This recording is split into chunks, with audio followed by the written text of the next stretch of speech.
My name's Holly Leggett and I represent Kent. There is no doubt that the lessons young people are taught are outdated and unhelpful. We're expected to learn things that we would never put to practical use, wasting valuable learning time. Whilst previously proposed subjects in this matter, such as taxation and finances, are important for our education, what happens to the subjects that are left behind? Events in history that are overlooked also provide valuable life lessons, looking at how we tackle hate crime to ensure that these often catastrophic events do not occur again. Reforming our education would allow students to gain perspective of not just academia, but of valuable life lessons based on both life as an adult, but of the steps taken to achieve social justice throughout history. Thank you. I think it's time that we step away from a focus on grades and step towards producing citizens fit for society. This won't only prepare us for life, but will step us away from the mental health issues raised in other motions. Thank you, Mr. Speaker. Thank you very much, Mr. Speaker, and I would like to congratulate you on your appointment. When delivered in partnership with communities, parents and pupils, a curriculum for life can contribute to positive outcomes for children and young people, keeping them healthy and safe, improving their academic performance, preparing them for the workplace, building the character and resilience they will need for the modern and changing world. Elevating the status of a PSHE education will not only persuade schools and the whole education system that subjects should be at the core of learning, it also sends a message to parents that their queries about child safety are finally being heard. The stakes in terms of school performance in academic subjects have never been higher, and if this is not balanced by raised expectations for PSHE education, standards of education will continue to be unacceptably low in preparing us for the modern world. How many of you have sat in a citizenship lesson and wondered, how do I file my taxes? How do I get a mortgage? You've just sat through the constant dreary CEOP online safety lessons, which you have been taught multiple times all the way from year 6. Support for a curriculum for life would be a catalyst of positive change. Head teachers and schools and others would have to respond. The support from these groups demonstrates that the education system stands ready to respond from leadership from government. The campaign for a curriculum for life is endorsed by pupils, parents and teachers across the country. Teachers and parents are calling for a collaboration between home and school to support pupils' personal and social development. Fellow Youth Parliament members, it's time to make this a priority again. I don't like saying this, but our education is in our hands. If the decision makers can't make an education that suits us, then it's time for us to make an education that suits us. Our voices must be heard. Thank you. A Curriculum for Life has been the joint most popular campaign over the years. So, is it the most important? September this year marked the beginning of sex and relationship education becoming compulsory in schools, and so did the requirement for qualified teachers and a new way of teaching. A tremendous step towards our goal, but we've yet to see the same treatment with other aspects of this motion. You have changed the law to improve the lives of so many young people. An incredible incentive as to why we should keep campaigning until our students achieve an education they deserve. Financial management, cultural awareness, social cohesion, physical and mental health, citizenship, a sustainable living, and even our own political system are not being taught in schools. The most crucial time in our lives, we are preparing for our future but not actually learning about real life. Yet, what's the reality of this motion? Learning about finance on a Friday afternoon will not be the most riveting lesson, meaning students may still manage to disengage from it.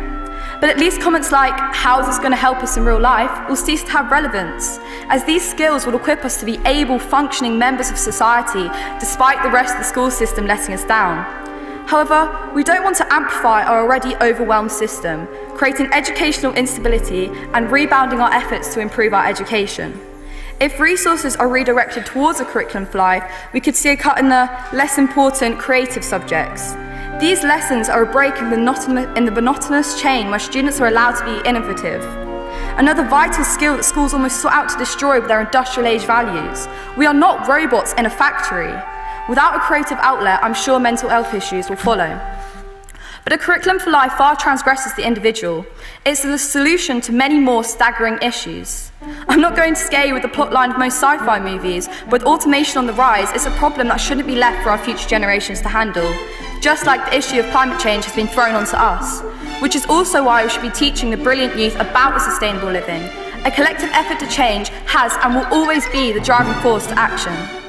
Envision a future where the threat of global warming will feel like a distant nightmare.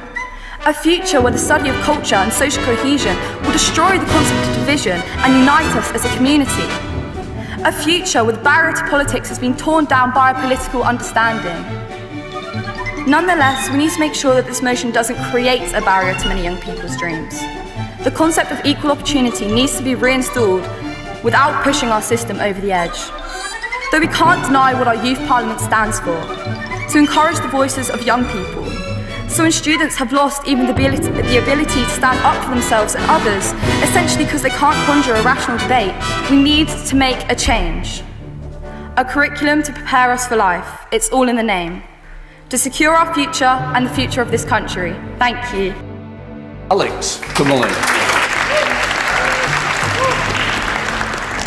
Thank you, Mr. Speaker.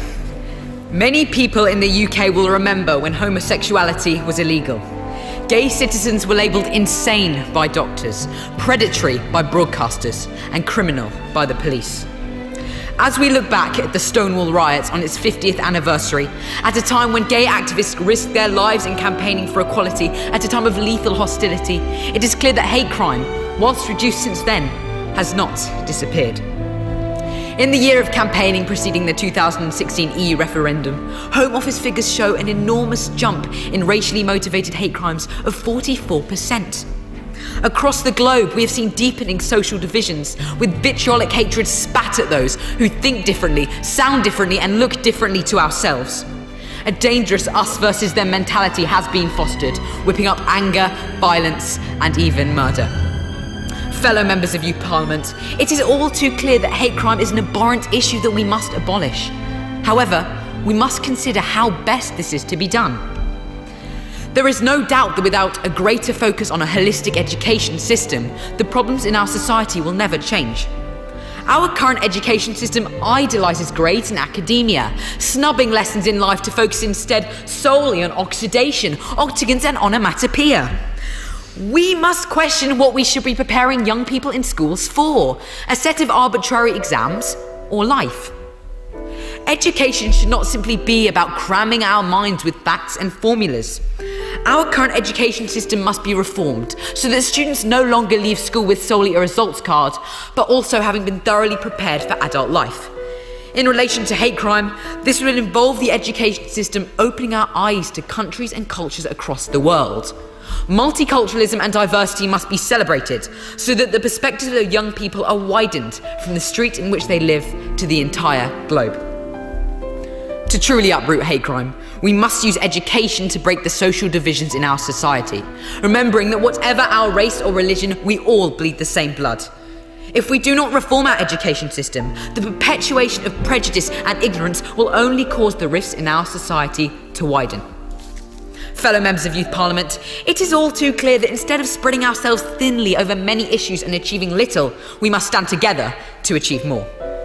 Reforming our current education system will not only tackle hate crime, but will in fact energise every other campaign, because every campaign has its roots in education. From increased political education for votes at 16s to more environmental education to tackle climate change. If the Youth Parliament unites behind reforming our current education system, the campaigns will completely change and take on a new form. So the choice isn't hard. If we focus on reforming our education system, every campaign, and therefore every young person, will win. However, education about hate crime will only succeed if our politicians support this, and I fear that the people who need the education most is them. I think it's necessary to reiterate the huge jump in abuse incidents caused by Boris Johnson's comments, showing the impact of language on the real world. Because after the murder of the MP Jo Cox, we are now reverting back to a political discourse that is poisoned with hostility, animosity, and brutality. With anti-Semitism and Islamophobia rampant in our two main political parties, it is clear that politicians must not normalise and champion the language of division and death because it has real-world consequences. Our politicians should be saving lives, not endangering them. I plead with our MPs to stop this farce. Both our Parliament and the Youth Parliament must focus on fighting for society, not against it. A vote for tackling hate crime today means nothing without real action.